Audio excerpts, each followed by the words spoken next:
Good morning, everyone. I'm Tom at Ledgemere. I still have time to do our September farm tour. There's a couple days left, so let's do it today. And I've got a lot of things to show you, so stick around. If this is your first time watching, please take a moment and subscribe to our channel. Well, fall's here, and we got the shocker knot picked up. The ducks and geese have gone, and we just got a little bit left in the garden to get out of there. Mostly tomatoes, peppers, squashes, pumpkins. We still have a lot of grapes left, and then we'll go check on the bees again to make sure they're good for the winter. But it looks like, as far as produce goes, it's all winding down for the year. Looks like it's gonna rain. Everybody's taking a nap. I got a nice set of cultivators for my 140, and I've got a story about these, and I got a nice little treat for you coming up in an episode.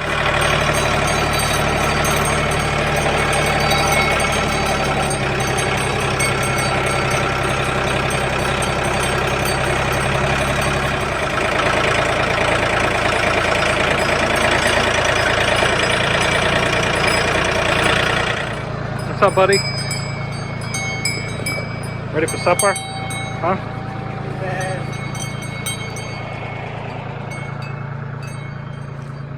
If I don't give them something to eat, they'll just follow me right out through, and then I gotta chase animals. If you ever wonder where the animals are, just open a gate. They'll show right up in seconds flat. I still have quite a bit more wood to get in. This is just what's left up here in the yard, and there's oh Jesus, probably another half cord down back, and then my mother is 86 and she's not burning anymore, so I'm gonna go clean her wood shed out, and I'm gonna have about 14 cord in. Like I said, the Farmer's Almanac said it's gonna be cold this year, so I'd rather have it all in the shed instead of having to come cut some down in the middle of the winter. So that's where it'll be, and I'll be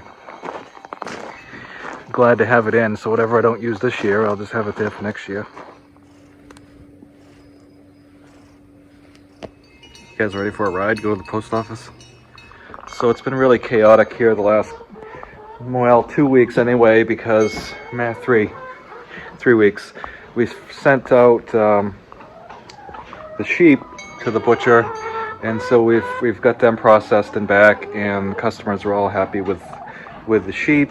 We sold the extra sheep that we didn't want to keep over the winter, so that leaves us with the 2 ewes and Henry. And last Sunday, so a week from yesterday, we sent most of the cows down to freezer camp, and so I just have these 2 guys left for the winter, well, till January, and then I've got the 2 babies and they're out front. So getting everybody rounded up and getting the cut sheets in, collecting the money from the customers, it's all been pretty frantic, as you can imagine. So anyway, I'm down to about, well, 4 cows and 3 sheep, and then I still got about 70 chickens.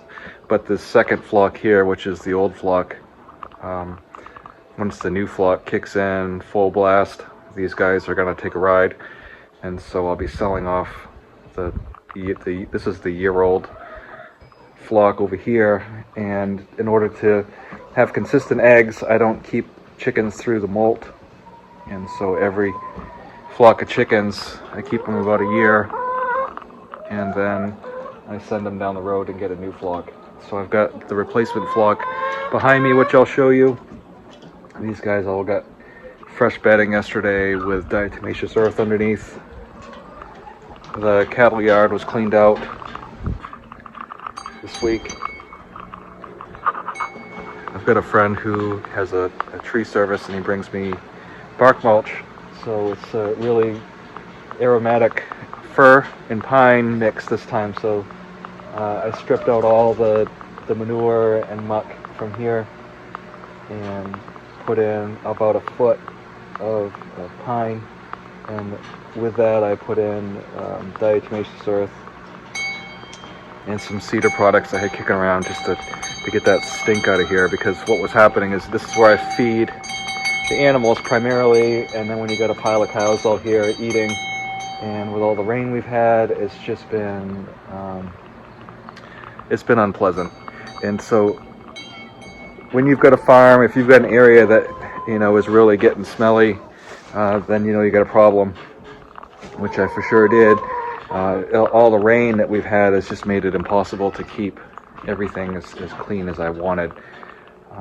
And cows, for some reason, they just conglomerate in one spot, and it really exacerbated the mess. So anyway, it's been all resolved, and I got a couple of things to do, and we'll show you around some more. Hey Pebbles, just put the food out for you. There was a big rat out here behind the barn that I disposed of. They've been catching chipmunks and field mice.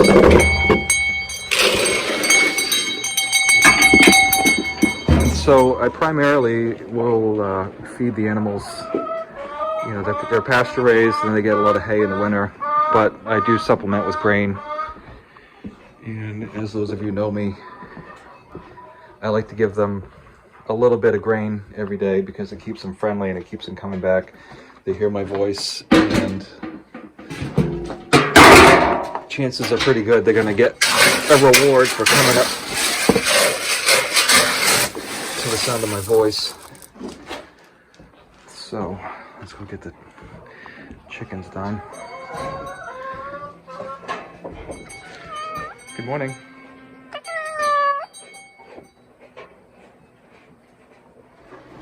They're still laying a ton of eggs, but I don't want to feed them while they're molting because it's not profitable. And the profit margin with any of the farm animals is pretty thin as it is. So we don't keep animals here that aren't pulling their weight, with the exception of Henry, who is a companion animal. I could have kept my dairy cow as a companion, you know, as a pet, but we don't really keep pets on the farm.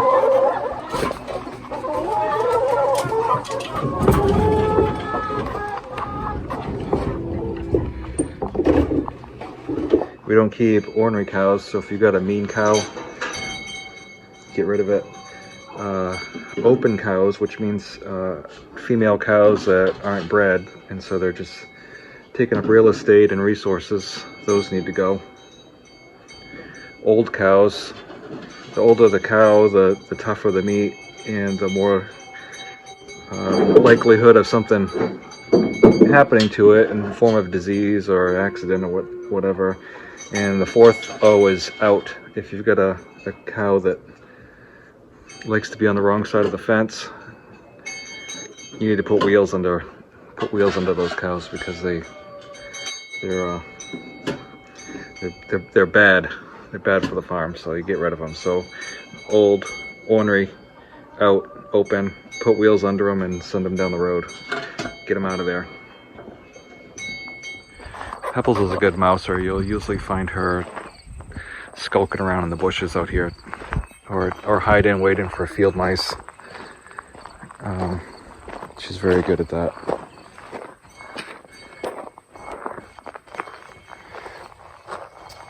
And sometimes she's playful. And most of the time she's a tease. But when you catch her, she likes to give the love bites. That's her favorite thing to do.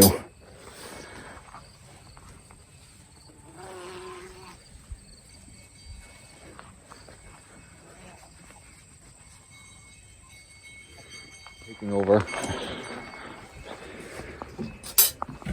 Let's see how they're doing this morning. Got one egg so far. They had a dog house in the form of an igloo out back here, and they were laying all their eggs in it. I checked it one day and it was empty. Then I checked it a couple days later and it was chock-a-block full of eggs. So we can't have that. We want to encourage them all to lay the nests. So I don't see any out here. That's a good sign. We don't let these guys out till later either. Sometimes they sneak out.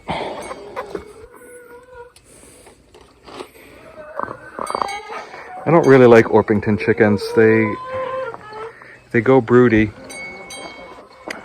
pretty quickly, and they don't lay very well. You might get 3 eggs a week out of them, so I'd be happy to sell her. An average, at best, egg layer. And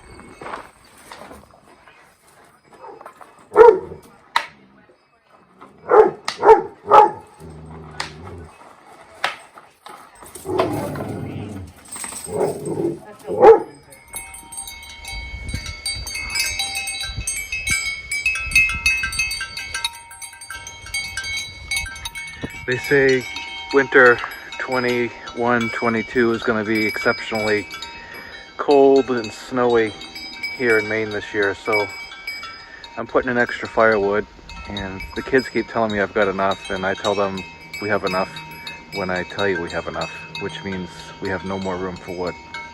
That's when we have enough. I do worry a little bit about these guys grabbing apples up off the ground, and hopefully they won't choke on them. We had a pretty good crop of apples this year. These are bald ones. Well, you can see it has a bite taken out of it by, it looks like one of the sheep. And it's got some bugs on it now because it's been laying on the ground. But these bald ones are heirloom apples. And so these are from the original trees here on the farm. And this one right here is not an original, obviously, but the trunk is well over 20 inches in diameter, and so probably the Nasons put that here in the early part of the 20th century. Some of the trees have reseeded themselves down back. I've got golden russets, there's more baldwins, I've got Cortlands there that have been there about 40 years. And then we planted some more modern varieties out in the front. But as you can see, for almost October, everything is still really green. You can see Pearl coming out. She's been doing a pretty good job catching rats lately. The replacement chicken flock is here, out back, and the one that I'm getting rid of is still locked up in the barn. And so these will be going, I would think, in October, because the replacements have started laying, and I'm not going to keep 2 flocks over the winter. We also got rid of the ducks and geese. I had originally wanted to, breed some ducks and geese here, but they don't sell well, and the eggs are really hard to get rid of. People don't really want hatching eggs, and I don't want to ship them. So I cut that out of the farm. It's, one of the things about being a farmer is you have to make cuts.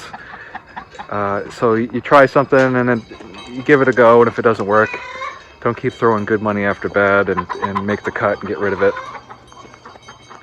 I've had to make a lot of those cuts.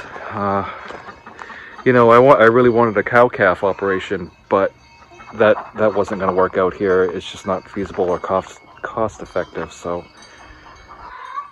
that enterprise is gone. The maple syrup enterprise, I wanted to do that too, but everybody in town does it, and it seems like everybody in the state of Maine in the last 10 years decided they wanted to do maple syrup. So even though the sap house has been here about 30 years, I just don't want to compete in that market. It's too tough. Backyard chickening kind of waxes and wanes. People will do it a little bit, and then they'll all go away, and then they'll come back to it.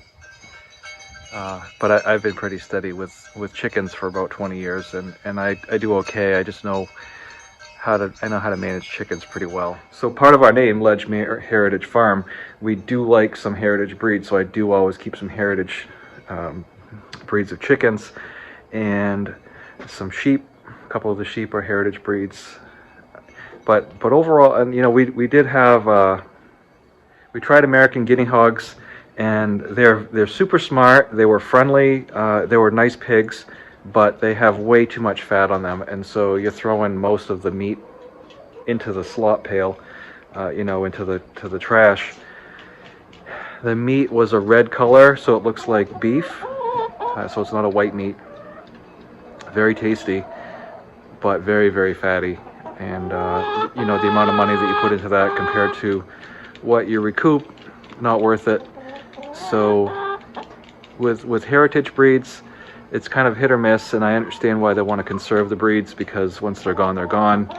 And so I do that as much as I can. I like them, but I also have to sustain the farm, so I try to balance in what I can with heritage breeds with commercial strains. And like Joel Salatin says, big fan of Joel Salatin. If you haven't watched or read any of his books, I encourage you to do so. People will only let you be just so weird, meaning you can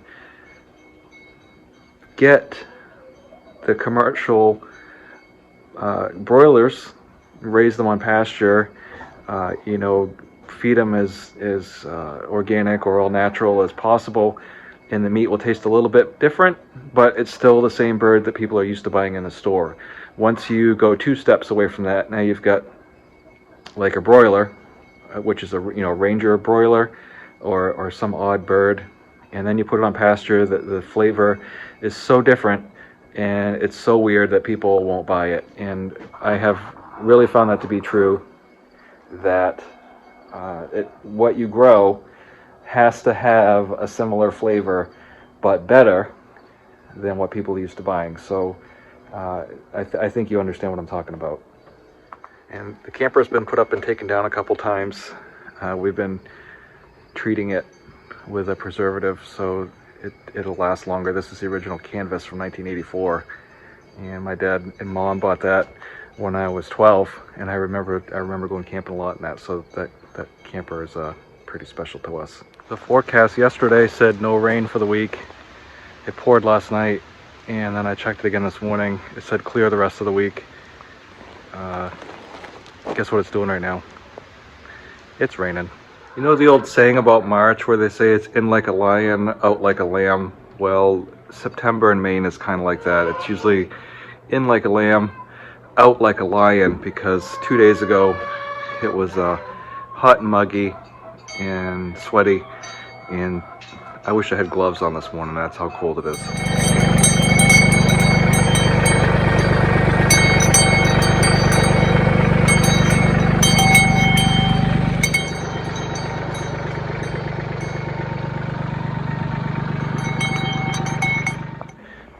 Here we put in 10 or 11 cord of wood every year, and the way I do it is piecemeal. I generally take my chainsaw, get 1, maybe 2 tanks of fuel through it, and then this is the amount of wood that I get each time.